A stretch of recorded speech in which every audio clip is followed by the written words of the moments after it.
I really didn't expect to be doing a video on the QK60 so soon after release. I don't even really have a keycap set that matches it. But I was too excited about this keyboard to not do a video on it, and I wanted to give everyone an opportunity to get in on Qwertykeys' latest release, the QK75. So let's get into it.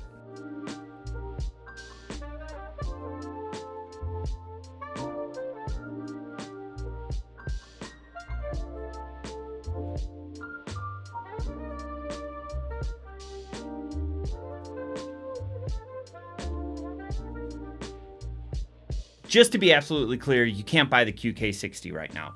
It was in pre-order / group buy stages in October, and now that it's going out for fulfillment, you get the idea. But the QK75 is currently on pre-order through December 9th, and while it does command a slightly higher price point, I have no doubt that the quality on that board is going to be top-notch. It's also worth noting that Qwertykeys has said that the QK65 will be back in some form in 2023. So if you've missed out on the QK60 or the QK65, do yourself a favor and grab a QK75. Or if a 75% really isn't your jam, just be a little patient and the QK65 should be back soon. The QK60 is Qwertykeys' follow-up to their very successful QK65, perfecting what they did with that board in a 60% form factor. Now, Qwertykeys isn't completely new to the idea of high-end custom keyboards, as their parent company Owlab has released Grail-like boards in the format of the Mr. Suit and the Spring, both of which are considered Grail keyboards to a lot of collectors, including myself. And that experience is on full display with the QK60.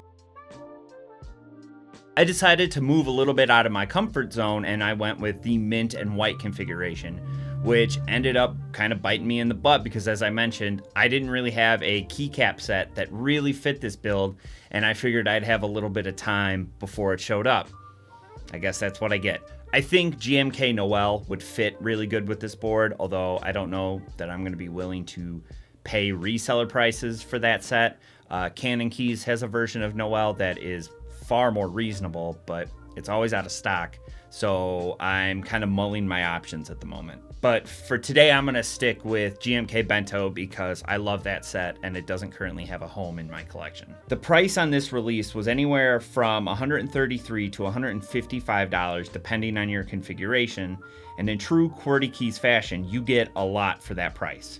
You get your keyboard case, your PCB, case foam, plate foam, a PE sheet for under your switches, your gasket sockets, feet bumpers, Allen key tool for assembly, as well as a case and a pretty decent cable. They are packing a lot into a $150 keyboard, and quite frankly, this is the standard by which all other entry-level keyboards should be judged.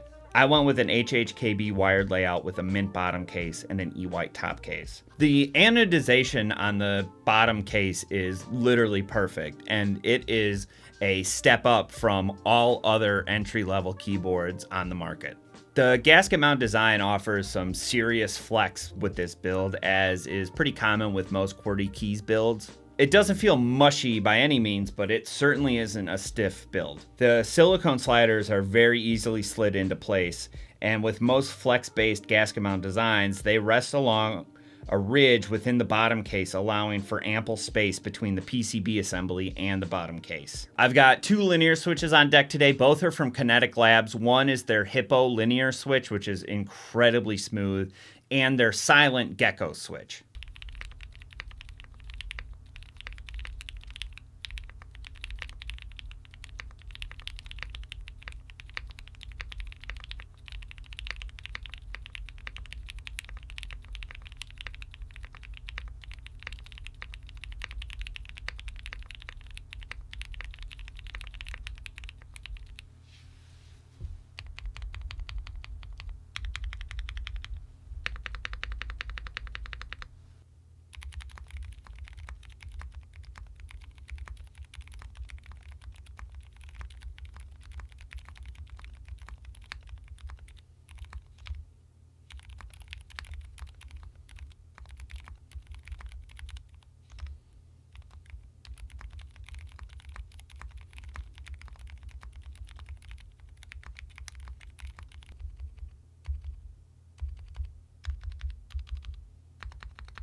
This keyboard sounds amazing for $150. It's got that deep, thauky, marbly sound that so many boards at higher price points do so well, and so many boards at lower price points try to emulate but simply just can't come close due to limitations in their cost.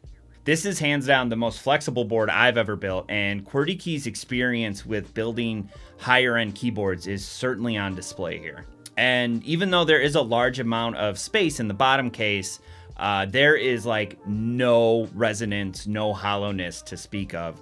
The plate foam does a really great job at muting the bottom case. And despite the decent amount of space beneath the PCB, there is little, if any, hollowness and case ping to speak of. In fact, running the board with no foam at all still allows for a really deep, rich sound. I went with a polycarbonate plate that I feel complements the deep, thauky sound really well.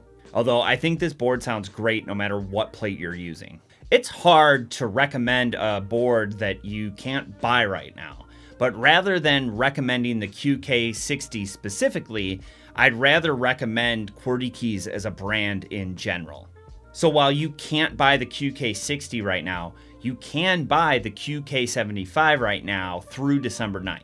And while I haven't been able to look at that board specifically, I have no doubt that the quality of that keyboard is top notch. A lot of people don't enjoy joining group buys given that there's usually some pretty long wait times. But I feel like with Qwertykeys' experience, they have sort of found a middle ground where these pre-orders have extremely fast turnaround times, but they get to offer the customizations that you normally get with group buys.